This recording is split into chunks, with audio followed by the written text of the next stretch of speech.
Alors, on va y aller avec le texte de Marc, chapitre 3, les versets 1 à 6 pour ce matin. Jésus entra de nouveau dans la synagogue. Alors, tout de suite, j'aimerais dire que euh, ici, on est au cinquième conflit avec les pharisiens et d'autres personnes qui s'ajoutent à eux par moment, selon leurs intérêts. Ici, c'est un deuxième conflit sur le sabbat, donc une question qui est majeure pour les Juifs, pour les pharisiens. Alors, on va voir comment ici, comment Jésus va répondre à ça. Donc, Jésus entra de nouveau dans la synagogue. Il s'y trouvait un homme qui avait la main sèche. Alors, ici, nous, c'est sûr qu'on ne décrirait pas comme ça quelqu'un. On voit pas, on voit pas vraiment de gens avec une main sèche. C'est ça, on aurait décrit ça comme une main paralysée ou une main atrophiée, quelque chose comme ça, ou mal formée, c'est ça. Mais ici, on parle d'une main sèche. C'est intéressant, on a l'impression ici que l'homme est comparé un peu à un arbre qui n'a plus de sève dans ses branches. C'est ça. Alors, bon, la vie ne montait pas jusqu'à sa main, finalement. Et peu importe si c'est parce qu'il y avait un problème sanguin ou s'il y avait un problème nerveux. Euh, Peu importe là, le fait que l'énergie ne venait pas dans sa main, en tout cas l'influx nerveux ne venait pas dans sa main ou l'influx sanguin. C'est ça. Alors, donc, mais c'est intéressant de comparer ça à une sécheresse ici, comme si justement la main était privée de sa vie. Effectivement, c'est exactement comme ça. C'est plus complexe que de la sève dans les arbres, mais pour un être humain, mais ça se compare comme ça. Alors, on comprend ici le problème. Euh, on ne sait pas si cet homme-là avait justement été amené là par les pharisiens. On ne donne pas ces détails-là. En tout cas, il tombait bien parce que, en tout cas, peut-être qu'ils n'étaient pas venus seulement pour prendre Jésus au piège, mais disons que c'était quelque chose qui faisait partie de leur plan aussi. Alors il dit, ils observaient Jésus pour voir s'il le guérirait le jour du sabbat. Alors, ils sont sans doute venus à l'église comme ils ont l'habitude de le faire, en sachant très bien que Jésus va être là, ou en tout cas, c'est ça. Fort probablement qu'il savait cette fois-là que Jésus serait là parce qu'il avait cette habitude-là. Voilà, on est toujours dans la région de Capernaum, donc on connaît un peu les habitudes de Jésus ici. Et alors, il venait certainement pour l'observer, ça c'est clair. Et puis, peut-être le connaissant, peut-être espérait-il que justement il y aurait un besoin dans la synagogue ce jour-là. Et effectivement, il y avait cet homme-là. Alors, ça tombait bien pour eux parce qu'ils voulaient prendre Jésus au piège, ils voulaient l'observer pour le prendre au piège. Donc, on voit toute leur hypocrisie ici. Ils viennent à l'Église pas tellement pour des bonnes raisons. Euh, alors, c'est drôle de vouloir prendre au piège quelqu'un, de vouloir accuser quelqu'un parce qu'il fait une guérison. C'est quand même, c'est un peu ironique. Euh, Normalement, on loue quelqu'un qui fait du bien comme ça à un homme. Mais eux, ils sont tellement pris dans leur logique de religion, de régulation, qu'ils ne savent même plus apprécier ce que Jésus fait. Puis eux-mêmes ne devaient pas en profiter non plus. Hein. Ils ne devaient pas profiter de ce que Jésus avait pour eux parce que ils avaient tellement de préjugés et tout ça, donc ils se nuisaient à eux-mêmes. Alors c'est vraiment triste ici. Alors, bon. C'était afin de pouvoir l'accuser. Alors, je voudrais faire un parallèle juste avant de commenter cette phrase-là. On voit que Jésus a tout à fait raison quand il dit que ceux qui ont goûté au vin vieux, ils veulent pas du nouveau. Alors, c'est un peu ça. Ici, on voit, ils aiment tellement leur religion, ils sont tellement habitués à ça, puis aussi parce qu'ils ont des pouvoirs, de l'autorité avec ça, qu'ils ne sont pas capables de recevoir ce que Jésus est en train d'apporter. Donc, le vin nouveau, c'est aussi ces guérisons-là que Jésus faisait. Ils peuvent pas en profiter. Ils n'apprécient même pas ça. C'était afin de pouvoir l'accuser. Donc, on voit ici qu'ils n'écoutent plus, ils ne regardent plus, leur point de vue est fait sur Jésus et ils veulent juste trouver des occasions pour le prendre en faute. Donc, voilà où ils en sont rendus. Et Jésus dit à l'homme qui avait la main sèche, lève-toi là au milieu. Alors Jésus, sans doute, puisque après ça, hein, il promène des regards aussi de colère sur ces gens-là. Donc, il serait pas, ben, c'est pas obligé qu'il savait ce qu'il y avait dans leur cœur, mais en tout cas, ici, Jésus ne va pas se cacher de faire une guérison en catimini. Il va le faire devant tout le monde. Ce qu'il a à dire concerne tout le monde, ce qu'il a à faire. Donc, il n'est pas question de faire les choses en cachette. Jésus fait ça ouvertement devant tout le monde. Et s'il a à être blâmé, il sera blâmé devant tout le monde. Donc, on voit ici la force de caractère de Jésus qui ne se laisse pas impressionner, qui est capable seul de faire face à tous ces gens qui, pour les uns, s'opposent carrément à lui. Donc, on peut admirer ici, si on veut être comme Jésus, bien c'est une force ici qu'il faut développer, de ne pas s'en faire de ce que les gens pensent de nous, d'être capable de faire ce qui est bien ou ce qui est mal. En tout cas, ben, ce qui est bien, ce qui est mal, normalement, on n'est pas là pour le faire. Sinon, dans le sens d'exercer la justice, qui peut exercer un mal, mais pour un bien. Alors, ici, bon, lève-toi et là au milieu. Alors, ben, c'est sûr que Jésus, lui, on voit son assurance, son courage, ses convictions aussi qui lui donnent ce courage-là, mais on voit qu'ici, il demande un pas de foi à cet homme-là, parce que jamais il n'est mentionné que cet homme-là a désiré une guérison et qu'il avait la foi pour être guéri. Pas du tout. Alors Jésus va lui demander des pas de foi, de manifester de la foi. Alors ici, c'en est une. Il va en avoir une autre plus tard. Alors, lève-toi là au milieu. Donc, pour cet homme-là aussi, hein, il n'est pas sans connaître les pharisiens lui-même, sans doute.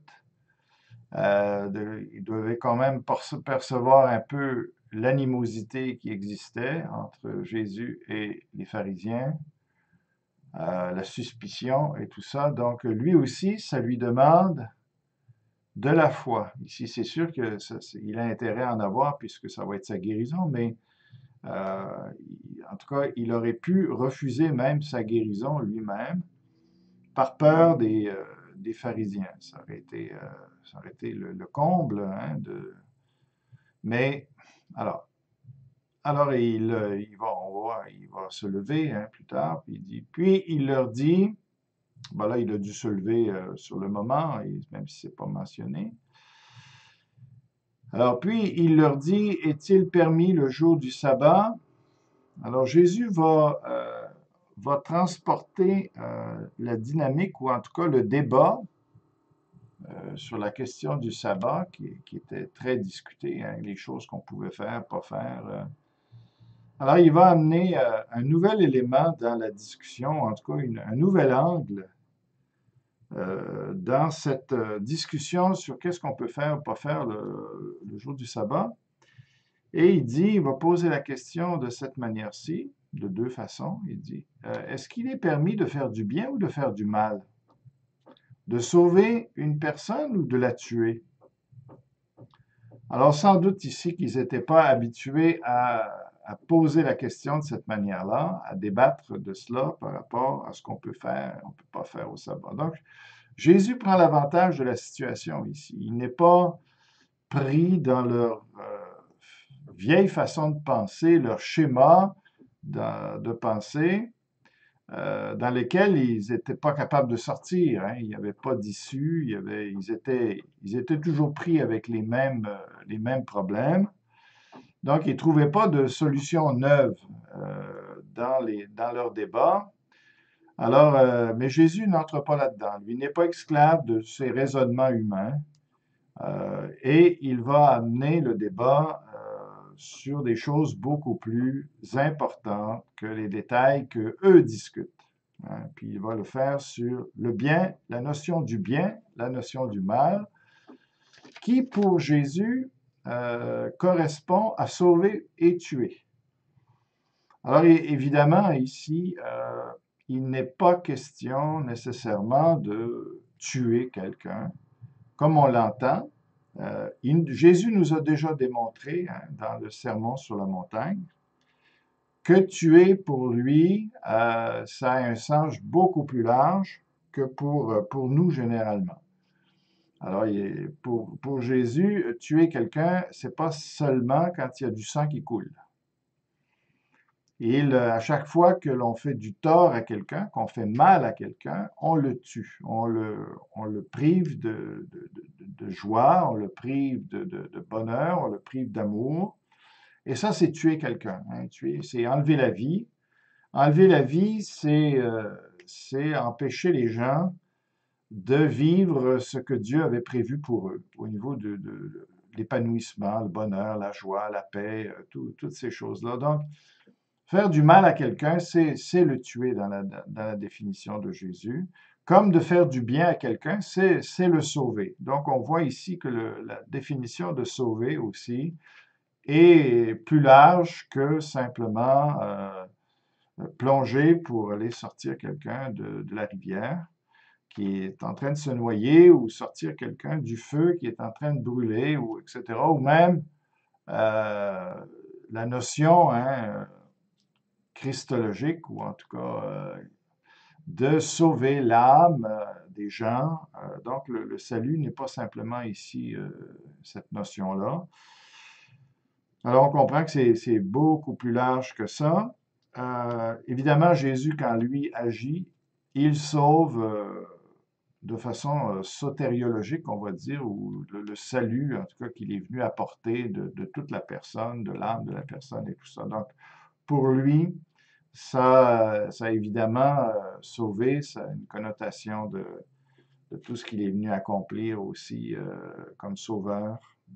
Voilà.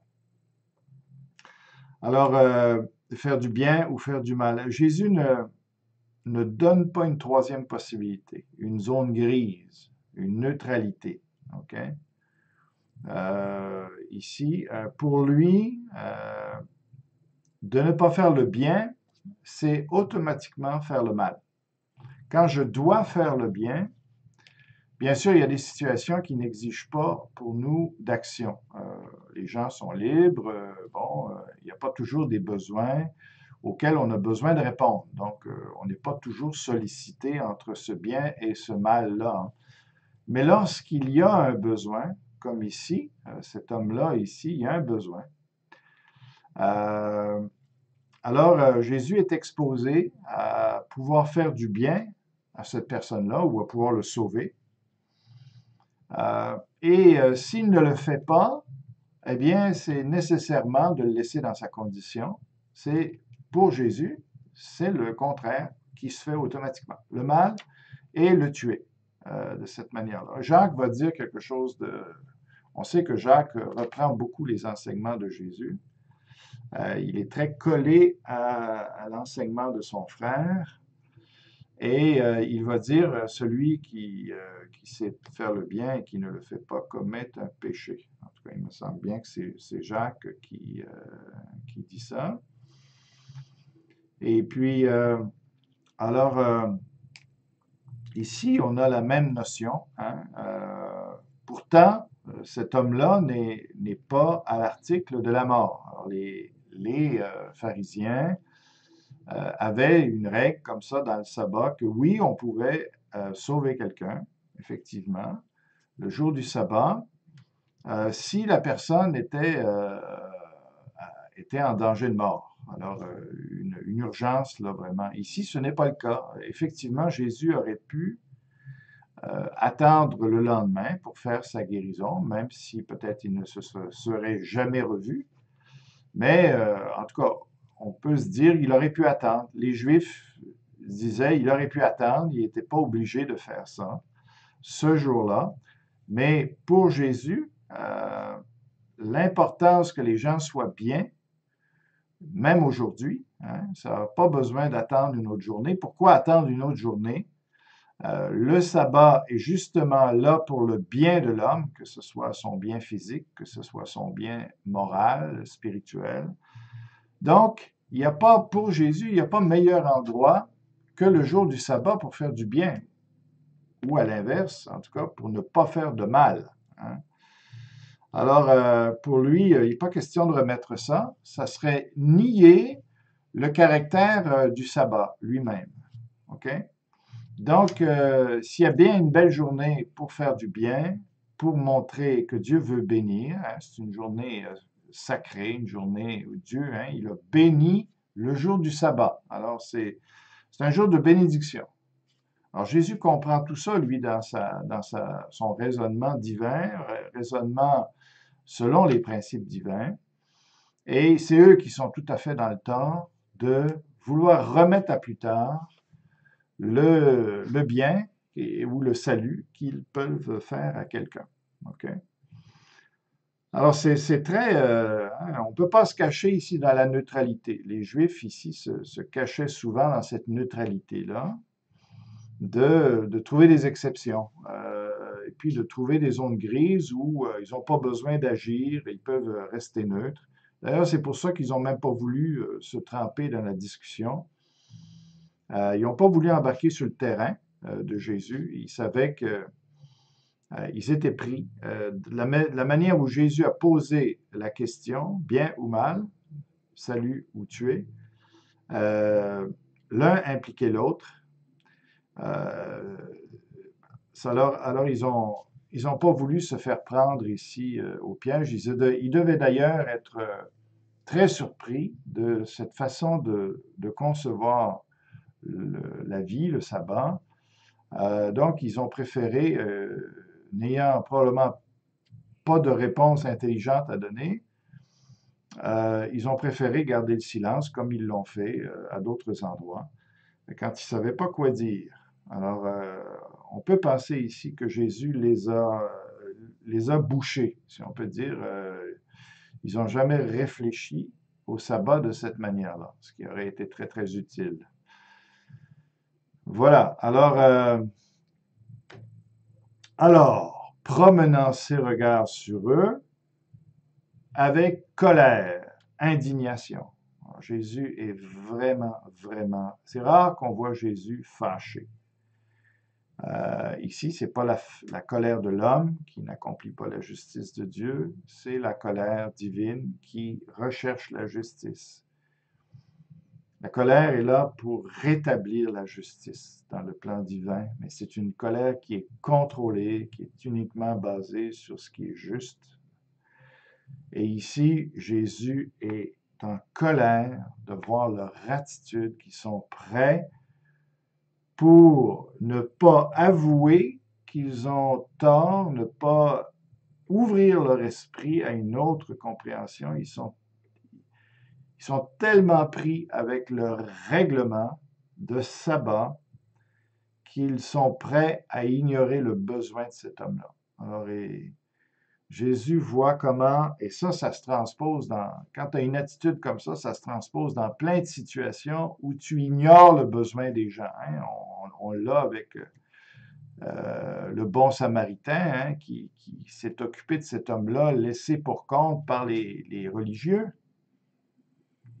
Alors Jésus, ça le met en colère de voir comment on a la possibilité de faire du bien. Il ne leur demandait pas de le guérir, puisqu'ils n'avaient pas la foi qu'il fallait, mais au moins qu'il le laisse agir pour qu'il puisse faire le bien qu'il est venu faire à la population. Donc, il y a une profonde injustice ici de vouloir bâillonner Jésus, de vouloir le lier, l'attacher.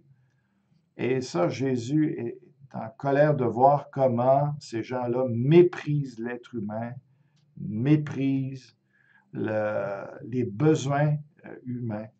Si, comme chrétiens, pour nous, si c'est les règles qui priment, les règles, ça va, mais il faut pas perdre de vue que le bien, le salut des hommes, de façon globale, on est là pour faire du bien aux gens. Hein? C'est ça qui est juste, selon Dieu. C'est ça qui est. Là, on va ressembler à Jésus. Mais ici, ils sont tellement diaboliques, on peut dire, dans leur attitude, et en même temps affligés de l'endurcissement de leur cœur. De voir comment des bergers comme ça, parce que finalement c'était des bergers, ne profitent pas de la grâce, puis en plus qu'ils empêchent les autres d'en profiter. Jésus voit toutes les délivrances, il voit comment ces gens-là seraient bien s'ils acceptaient la grâce. Alors à la fois il est en colère, mais à la fois il voit tout ce dont il se prive.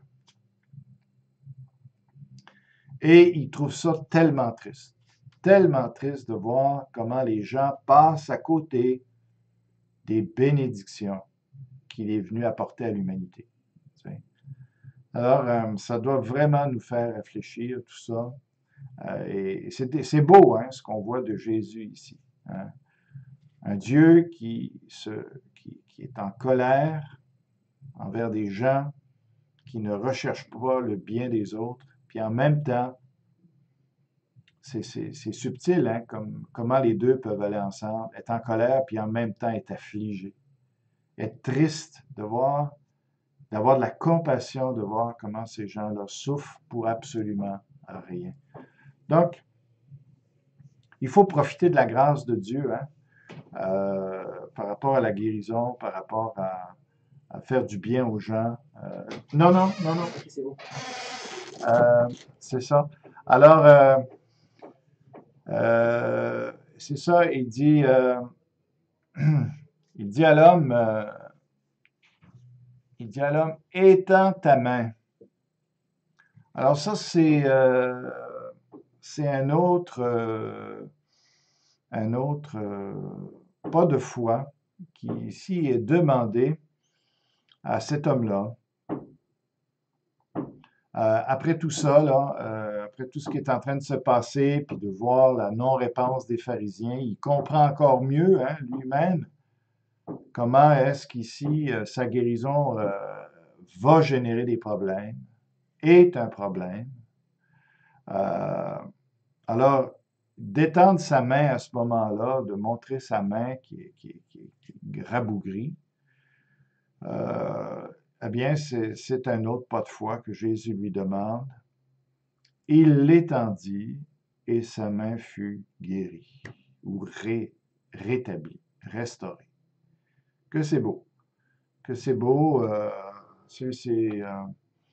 Alors on peut penser à le Seigneur veut restaurer aussi notre action, hein. La main, c'est ce avec quoi on agit, hein, le plus, hein, pour faire du bien aux autres.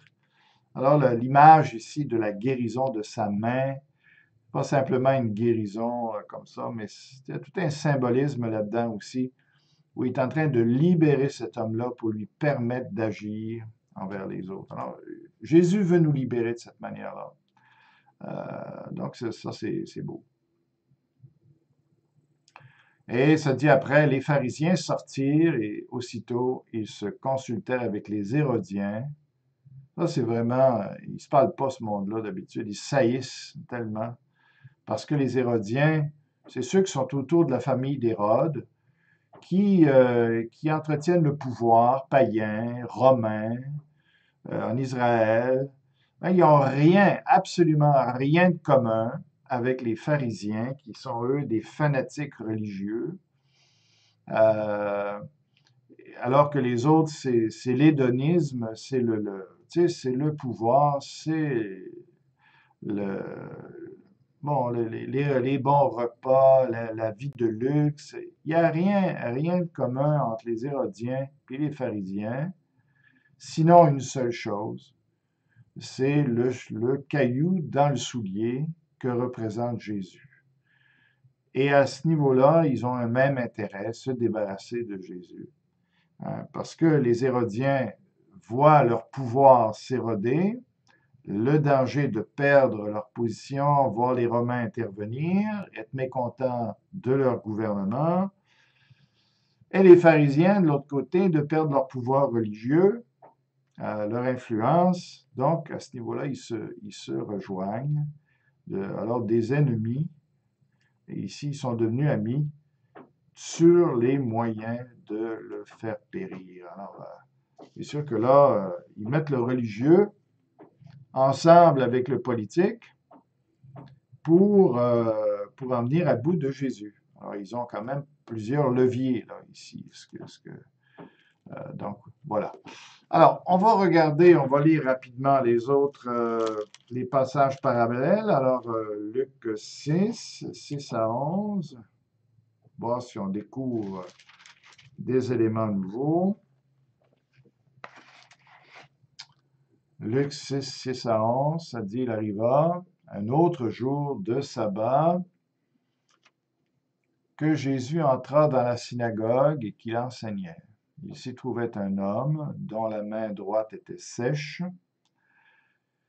Les scribes et les pharisiens observaient Jésus pour voir s'il ferait une guérison le jour du sabbat. Alors les scribes, hein, c'était ceux qui, bon, à la base, c'est ceux qui reproduisent par écrit, copient par écrit les manuscrits, mais qui aussi, bon, connaissent tellement bien la loi que ce sont les experts, donc les enseignants, les docteurs de la loi, les scribes et tout ça, ça se ressemble beaucoup.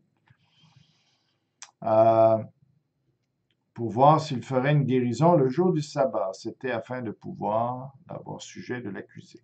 Mais, ici, voyez-vous, ça le dit, mais il connaissait leurs pensées.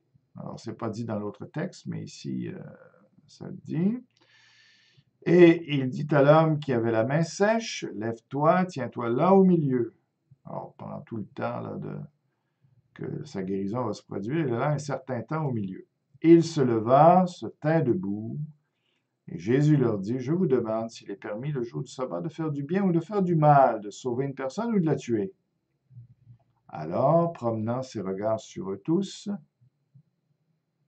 hein, ils devaient, c'est pas Jésus qui est intimidé, c'est eux qui devraient être gênés. J'imagine que le regard de Jésus devait être assez éloquent ici et intimidant. Il dit à l'homme, étends ta main. Il le fit et sa main fut guérie. Ils furent remplis de fureur, en distinction avec la colère de Jésus qui est basée sur La justice, eux autres, c'est sur toutes sortes d'autres motivations, qui sont furieux. Et ils se consultèrent pour savoir ce qu'ils feraient à Jésus. Alors, certainement pas des bonnes choses. Matthieu 12, verset 9, on va regarder l'autre passage qui est parallèle. Matthieu 12.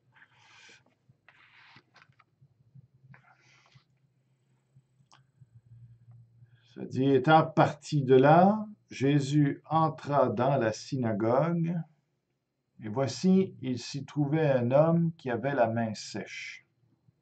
Ils demandèrent à Jésus, est-il permis de faire une guérison les jours de sabbat?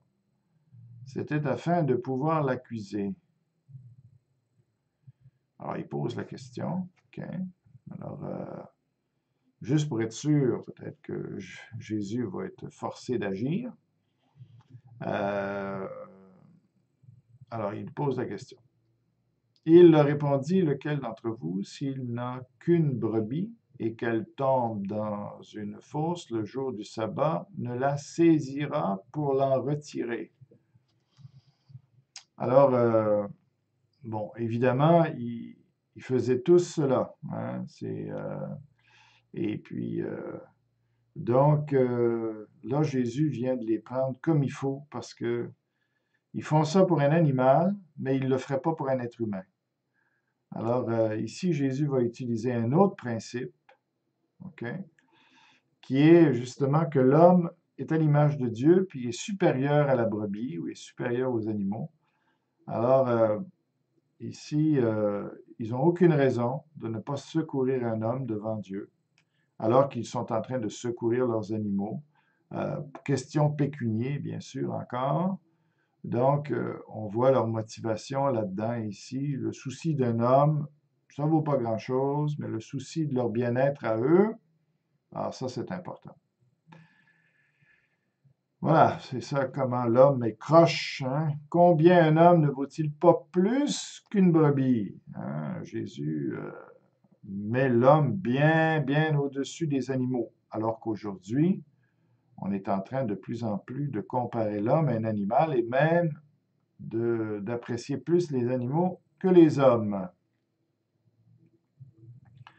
Alors, mais ce n'est pas la position de Dieu. Il est donc permis de faire du bien le jour du sabbat. Alors, il est venu compléter ici ce qu'il avait dit ailleurs, dans les autres évangiles, avec cette illustration-là. Et puis, comment vous voulez répondre à ça? C'est tellement évident, tellement clair. Alors là, il les a bien pris, hein, parce qu'il savait très bien ce qu'il faisait. Jésus les avait observés. Alors, ils n'avaient rien à dire, rien. Au lieu de se repentir, changer leur point de vue, bien, ils vont tuer ou ils vont vouloir tuer Jésus. Alors il dit à l'homme, étends ta main, il l'étendit et elle devint saine comme l'autre. Imaginez ça. Ça devait être impressionnant, de voir la vie revenir, de voir la vie, puis la main se reformer, puis rebouger, que c'était extraordinaire. Voilà pour l'enregistrement.